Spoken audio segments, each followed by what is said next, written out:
Have you ever wondered what is it that makes a man instantly attractive to women? I used to fear the idea of approaching women because every time I did, I looked like Harry Potter trying to approach Cho for the ball. I just wondered if maybe you want to go to the ball with me? Yo, that's literally me, fumbling so fucking bad. And that is until I realized that the reason why I kept failing in dating is because I was attaching myself to that part of me that kept fumbling. As humans, we have a tendency to attach ourselves to our identities. But as long as we stay stuck with who we are never getting our dicks sucked dry. Heck, it took me 3 years to get my own banana dried up. But I'm gonna show you exactly how I fixed it in 3 years so that you don't have to take that long. Picture this, two brothers, twins, walk into a bar to pull some woman. Both use the same lines to approach their targets, and both are tall, handsome, and incredibly charming. However, there's one difference. They react very differently to rejections. The first one takes rejections lightly. He laughs about it and moves to the next girl, completely unfazed. While the second brother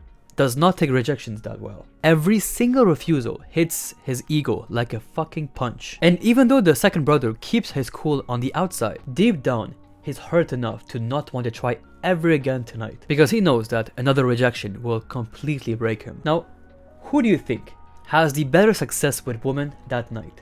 You guessed it, the first guy completely dominates the dating game. And this scenario isn't just made up. It's actually based on research by renowned author Vanessa Van Edwards, who found that the biggest determining factor of what makes a man perceived as attractive is how he handles failures and rejections. Let that sink in for a moment. It's not your looks, it's not your status, it's not your money, it's not even your height. It's the ego control, or more accurately, the emotional resilience within us. I mean, true, looks, money, status, all of these gives you a significant advantage in dating. But if you're honest with yourself, it will not guarantee that you will get a girl. And being emotionally resilient is actually harder said than done because rejections hurt like fucking hell. It's not like a video game where you can lose and lose again without any consequences.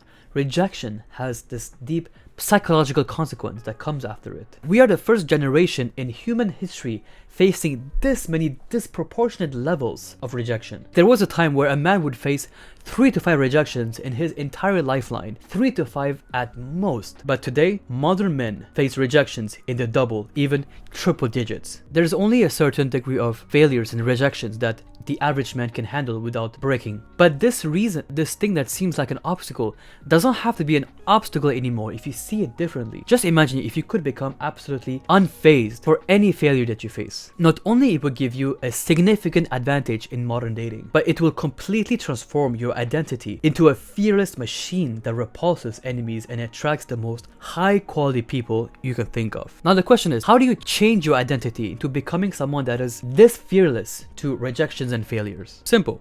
You need to become someone that has no emotional dependency on outcomes. So there are 2 practical strategies that you can implement to completely change your life. First, control your dopamine intake. Dopamine is the brain's motivation chemical, where it spikes when you're about to get something you desire, like her giving you her number or landing a date. You see, that rush feels amazing, so your brain craves it for more. But here's the trap. If you constantly chase that spike, you become addicted to the outcome. Here's the cycle. I feel good, she likes me, therefore you feel good, therefore there's a dopamine hit, and therefore I'm worthy. But the thing is, the opposite is also true. If in case she doesn't like you, you will not get any dopamine. And when you don't get any dopamine, you feel like you are a loser. And that is why an unmanaged dopamine diet trains your brain to link external validation into self-worth. You need to become a master of your dopamine, not let it control you. And this is why I want you to completely, relentlessly cut down any dopamine that doesn't serve you. Scrolling, porn, daydreaming, junk food, every single thing,